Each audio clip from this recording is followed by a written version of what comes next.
Shadaqallahul azim. Wallahu a'lamu bimuradi. Syahrul Ramadana, bulan Ramadan, allazi unzila adalah bulan diturunkannya fihi di bulan Ramadan itu Al-Qur'anu Al-Qur'an. Syahrul Ramadan allazi unzila bil Qur'an. Bulan Ramadan adalah bulan di mana di bulan tersebut diturunkannya Al-Qur'an. Hudan, di mana Al-Quran itu menjadi petunjuk linasi bagi manusia, wabayinat, dan juga menjadi penjelas minal huda dari petunjuk, wal furqan, dan juga pembeda. Yang dahu ta'ala syahrus yang min baini sa'ir syuhur. Dalam ayat ini yang dahu ta'ala, Allah Ta'ala memuji, Allah Ta'ala memuji syahrul asyam, memuji bulan Ramadan sebagai bulan puasa, min baini sa'ir syuhur, dari bulan-bulan yang ada. Jadi bulan Ramadan ini adalah bulan yang terbaik, dipuji oleh Allah dengan kelebihan-kelebihannya. Dikuatkan lagi dengan satu hadis Nabi, inna sayyidash syuhuri syahrul Ramadan wa sayyidal ayyami yaumul jumu'ah. Inna sesungguhnya sayyidash syuhuri, pemimpin bulan atau sebaik-baiknya bulan itu, syahrul Ramadan adalah bulan Ramadan. Wa sayyidal ayyami, dan pemimpin hari atau sebaik-baiknya hari adalah hari Jumat. Pertanyaannya adalah, kenapa bulan Ramadan itu dipuji oleh Allah? Kenapa bulan Ramadan itu dijadikan oleh Allah Subhanahu wa Ta'ala menjadi bulan yang terbaik?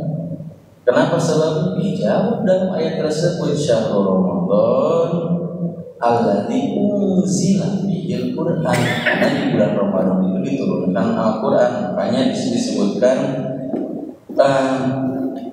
kenapa Allah itu memuliakan Ramadan, li inzalil Qur'anil azim bihi, karena di bulan Ramadan itu diturunkannya Al-Qur'an pada bulan tersebut. Ya. Kama tahsawu bidzalik, sebagaimana Allah mengkhususkan tersebut. Kenapa sebabnya? Karena dalam riwayat disebutkan waradal hadis bi annahu syahrul ladzi kana al-kutub al-ilahiyyah tanzilu bi al-anbiya.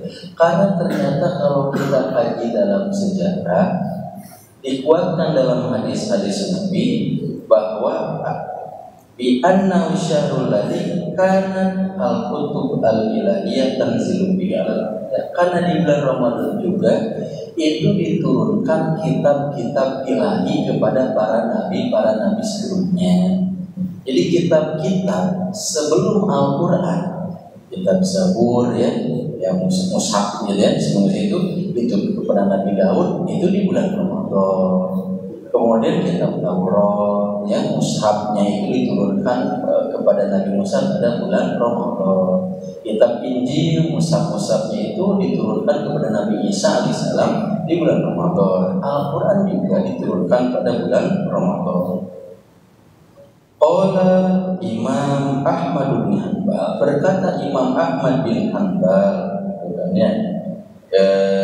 disebutkan dalam Qurannya dari Rasulullah SAW, unzilat suhufu Ibrahim di awwali lailatin min Ramadan.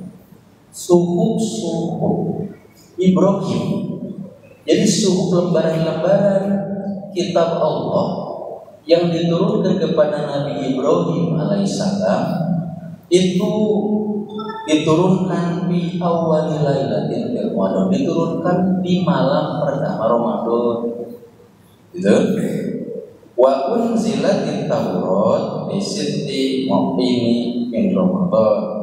Kemudian selanjutnya min wal hadirat kitab Taurat yang diturunkan kepada Nabi Musa alaihissalam itu diturunkan pada tanggal 6 Ramadan malam 7 tanggal 6 malam ke-7 bulan Ramadan. Wal Injil li thalasi asyrata khalatin Ramadan, dan kitab Injil yang diturunkan kepada Nabi Isa alaihissalam diturunkan pada tanggal 13 Ramadan. Wa anzalallahu al-Qur'an li arba'in wa ishrin khalatin Ramadan, dan Al-Quran diturunkan kepada Nabi Muhammad Sallallahu Alaihi Wasallam itu pada bulan Ramadan 24 malam ke-25-nya. Kemudian yang selanjutnya An-Zabur unzila li asyrata khalatin Ramadan. Kemudian kitab Zabur diturunkan pada tanggal 12 Ramadan. Wal Injil li zamani asyra, dan Injil diturunkan pada tanggal 18 Ramadan. Subhanallah. Apa bedanya turunnya Al-Quran kepada Nabi Muhammad SAW di bulan Ramadan dengan kitab-kitab sebelumnya yang suhuf lembaran? Apa bedanya? Hadirin wal hadirat yang dimuliakan oleh Allah Subhanahu Wa Taala, dijelaskan amma suhuf wa Taurat wa Zabur wal Injil wa nazala kul minha ala nabi allati unzila alaihi jumlatan wahidah. Suhuf Ibrahim, ya, Nabi Ibrahim, kitab Injil, kitab Zabur, kitab Taurat diturunkan pada bulan Ramadan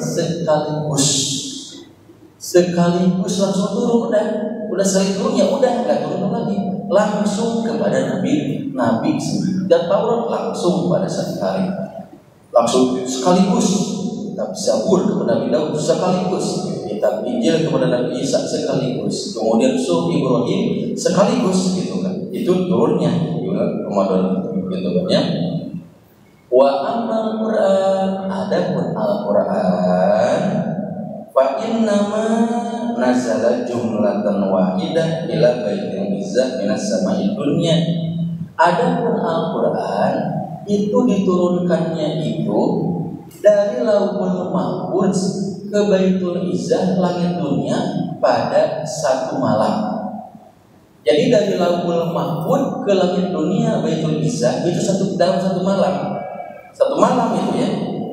Yang hadirin wa hadirat yang dimuliakan Allah Subhanahu Wa Taala, wa kana dzalika fi syahr Ramadan, dan itu pada bulan Ramadan. Kapan? Fi Lailatul Qadar, pada malam Al-Qadar. Lailatul Qadar itu turunnya Al-Quran, makanya ada ayat sering dibaca ya, Inna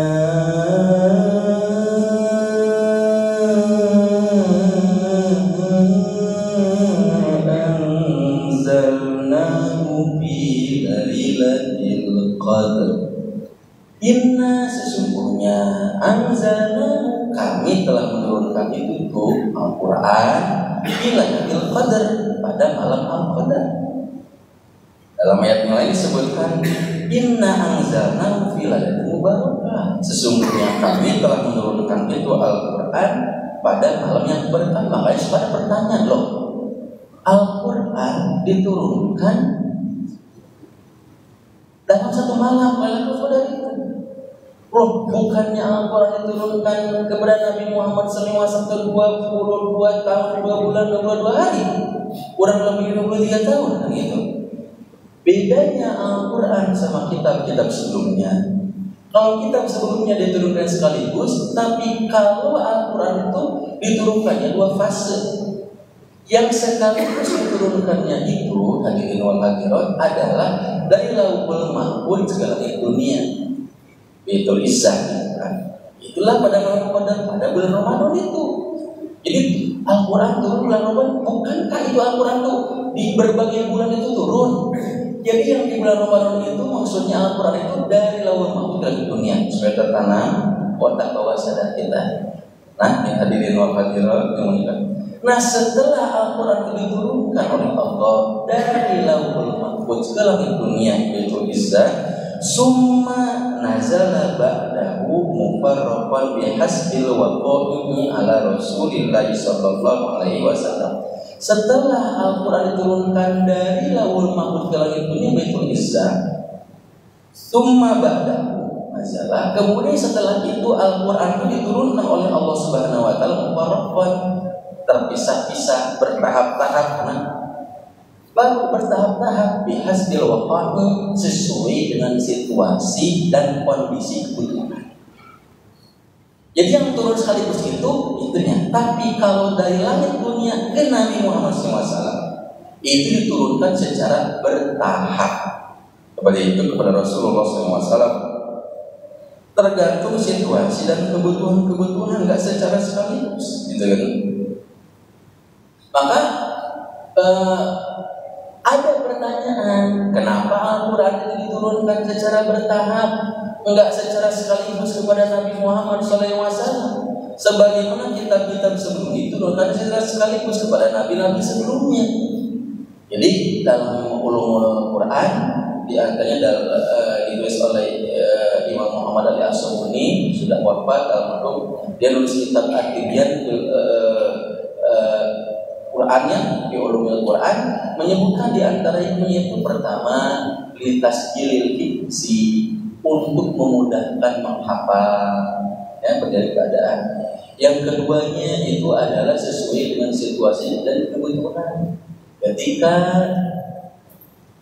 pada satu saat masih di Mekah, belum hijrah, masih di Mekah, masih tahap taksis, penguatan-penguatan, maka yang turun itu adalah ayat-ayat tentang akidah, ayat-ayat tentang surga, ayat tentang neraka, keimanan pada yang gaib, itu saja. Pada saat di Mekah masih ada yang masih dekat-dekat sama amal, karena pada situ belum ada pengalaman. Di Mekah 13 tahun nggak ada itu puasa Ramadan, ya, karena kewajiban puasa Ramadan setelah hijrah, tahun kedua hijrah. Pokoknya penguatan ini aja keimanan, gitu kan. Coba kalau kita bayangkan, seandainya di masa-masa awal-awal dakwah di Mekah, keimanan kaum muslimin misalnya belum kuat, lagi masa taksis pembina-pembina, ayat-ayat puasa, ayat jihad diturunkan secara sekaligus, ini nggak akan bisa. Pastinya makanya di Mekah ayat-ayat makiyah, ayat makiyah itu manusia qabla hijrah. Kalau orang memahami makiyah itu banyak yang ayat-ayat diturunkan di Mekah, Madinah itu ayat-ayat diturunkan di Madinah. Bukan. Makiyah itu definisinya adalah ayat-ayat diturunkan sebelum Nabi hijrah. Itu makiyah. Kalau Madaniyah, ayat-ayat diturunkan setelah Nabi hijrah. Biasanya ayat-ayat Madaniyah setelah Nabi hijrah itu ayat-ayat tentang syariat, pelaksanaan ibadah, tentang jihad, tentang puasa, tentang kebebanan. Kalau ayat-ayat makiyah keimanan, belum ada tuh kewajiban yang sangat kuat. Sholat 5 waktu saja itu mulai diwajibkannya kan kurang lebih 1 tahun sebelum Nabi hijrah ke Madinah, setelah Isra Mi'raj. Jadi sebelum Nabi Isra Mi'raj itu belum ada kewajiban sholat 5 waktu. Jadi bertahap penguatan. Jadi ini kan ada satu hikmah tersendiri bahwa ketika ingin melaksanakan syariat, tatbik, ya, penerapan syariat, gitu kan, tidak bisa langsung dipaksakan langsung, gitu kan, karena bisa menjadi tolak sama orang-orang yang belum paham. Maka perlu dipahamkan dulu, dikuatkan dulu, ma'rifatullah dulu, perdalam ilmu-ilmu untuk mengenal Allah, ma'rifatul Nabi, mengenal Nabi, kemudian ma'rifatul jannati wan nar, mengenal surga, mengenal neraka, ma'rifatul ghaib, mengenalkan yang gaib-gaib, tentang malaikat, ya, tentang jin, dan tentang hari kiamat. Terus nanti kalau misalnya akidah sudah kuat tertanam, Allah wa yaduna,